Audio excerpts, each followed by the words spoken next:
पणे 2,40,00,000 पेक्षा अधिक महिलांपर्यंत आज या योजनेचा लाभ पोहोचत आहे आणि ही योजना सुरू झाल्यापासून त्याची चांगल्या पद्धतीने स्क्रुटिनी करणं, 2.5 लाखापेक्षा कमी उत्पन्न असणारे, 1 लाखापेक्षा कमी उत्पन्न असणाऱ्या माता भगिनींचे फॉर्म भरून घेणं, ते ऑनलाईन करणं, आधार सीडिंग करणं, अशा पद्धतीने ते केलं गेलेलं आहे.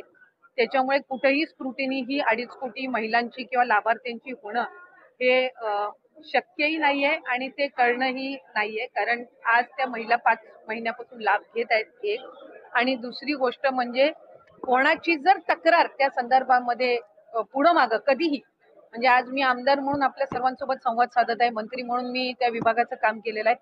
पुढं मागं कधीही त्या संदर्भातली कुठली स्पेसिफिक तक्रार जर आली तर त्या संदर्भातला जो काही तेवढ्या पुरतची स्क्रुटिनी करण्याचा, म्हणजे उदाहरणार्थ एखाद्या XYZ जिल्ह्यातल्या 100 लाभार्थ्यांबद्दल जर तक्रार झाली तर त्या 100 लाभार्थ्यांपुरतची चौकशी करायची किंवा नाही हा सुद्धा, किंवा स्क्रुटिनी करायची किंवा नाही हा सुद्धा निर्णय हा शासन जर तशा पद्धतीचं कधी काही घडलं किंवा आलं तर त्या संदर्भामध्ये घेण्यात येईल.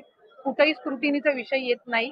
लाभार्थ्यांना त्यांच्या जो काही लाभाचं वाटप आहे किंवा डीबीटी आहे हे ज्या वेळेला राज्याचे मुख्यमंत्री देवेंद्रजी फडणवीस साहेब, उपमुख्यमंत्री एकनाथजी शिंदे साहेब आणि उपमुख्यमंत्री अजितदादा यांच्या मंत्रिमंडळामध्ये किंवा मीटिंगमध्ये ज्या वेळेला तशा पद्धतीच्या सूचना दिल्या जातील त्या पद्धतीनं पुढचं डीबीटी हे निश्चितपणाने होईल. काही तक्रारी आतापर्यंत आल्या आहेत का की निकषाबाहेर काही लाभार्थी आहेत या संदर्भात? मी माझ्या कार्यकाळामध्ये तर तशा पद्धतीची एकही तक्रार कधी आलेली नाही. आता आचारसंहितेच्या या मधल्या 1.5 महिन्याच्या 2 महिन्याच्या कालावधीत काही आल्या असतील तर त्या संदर्भातली मला काही माहिती नाहीये. पण तक्रारी आल्या तर त्याचं कशा पद्धतीने त्या स्क्रुटिनाइज करायच्या याचा निर्णय जो आहे ते शासन आणि जे संबंधित विभाग आहे ते त्या पद्धतीनं करतील. पण अशा पद्धतीची तक्रार ही कुठेही विभागाकडे मी त्या ठिकाणी पदावर असताना तरी प्राप्त झाली नव्हती. नाही, ह्या ज्या सगळ्या आहेत या अफवा पसरवल्या जात आहेत.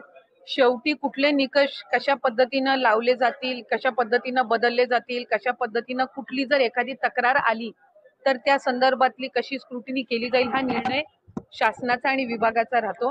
त्याच्यामुळे अद्याप तरी त्या संदर्भामध्ये कुठेही चर्चा नाही, अद्याप त्या संदर्भामध्ये कुठेही चौकशी किंवा कुठेही त्या संदर्भातली कारवाईचा विषय झालेला आहे. एका घरातल्या 2 बायकांनाच फक्त लाभ मिळू शकतो अशा संदर्भातला नियम?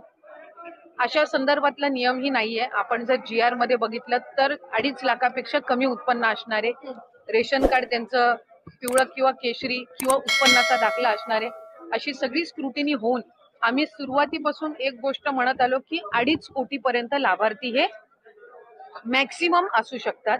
आणि त्या पद्धतीनं जर आपण बघितलं तर रजिस्ट्रेशन मध्ये सुद्धा आम्ही शेवटचं डीबीटी 9 ऑक्टोबरला ज्या वेळेला केलं त्यावेळेला 2,34,00,000 महिलांना आम्ही डीबीटी केलेलं होतं.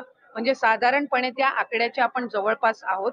त्यामुळे त्या पद्धतीनं आपण हे केलेलं आहे. मला वाटतं मुख्यमंत्री मोदयांनी ज्या वेळेला शपथ घेतली त्या दिवशी सुद्धा पत्रकारांसोबत संवाद साधताना काही वर्तमानपत्र आणि पत्रकारांनी त्या संदर्भातली त्यांना विचारणा करण्यात आली त्यावेळेला त्यांनी हेच सांगितलं की जे बजेट सेशन होईल, पुढचं बजेट सेशन होईल त्यामध्ये जे 2100चा लाभ हा महिलांना आम्ही आमच्या मॅनिफेस्टोमध्ये कबूल केलेला आहे त्या संदर्भातली जी काही योग्य ती घोषणा आहे ती केली जाईल.